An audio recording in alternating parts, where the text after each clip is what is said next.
So interruptions can happen in two ways. One is obviously somebody interrupts you and you have very little control over it. So say if you're in an office setting, somebody literally walks by your desk.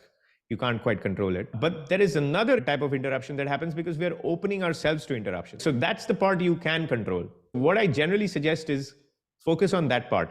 And as you focus on that part, you'll find that you get fewer interruptions. Because if you open yourself up to interruptions, then your colleagues will feel more and more empowered to interrupt you in the future. And then you fall into this trap. I know early on, a lot of PMs pride themselves in responding as quickly as possible to Slack and email.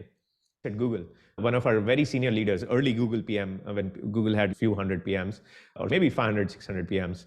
At that time, the leader of the product management function said, I expect every PM, we didn't have Slack back then, so I expect every PM to respond to emails like 5 to 10 minutes. And so if you're a young PM, you're listening to somebody who's tremendously successful in the PM craft and PM career, and you can take this seriously. Like, yeah, I should also respond within 5-10 minutes. And then you respond and you get a lot of social rewards.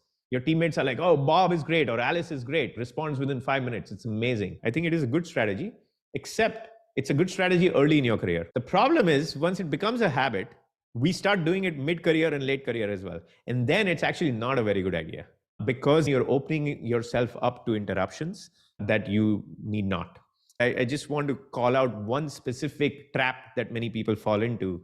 Generally, I will say you should not be responding to Slack immediately. As a mid-career and senior person, whether you're a PM or an engineering leader or design leader, you should not be responding to all Slacks immediately. You should not be responding to all pings immediately. You should not be responding to all emails immediately, in most cases.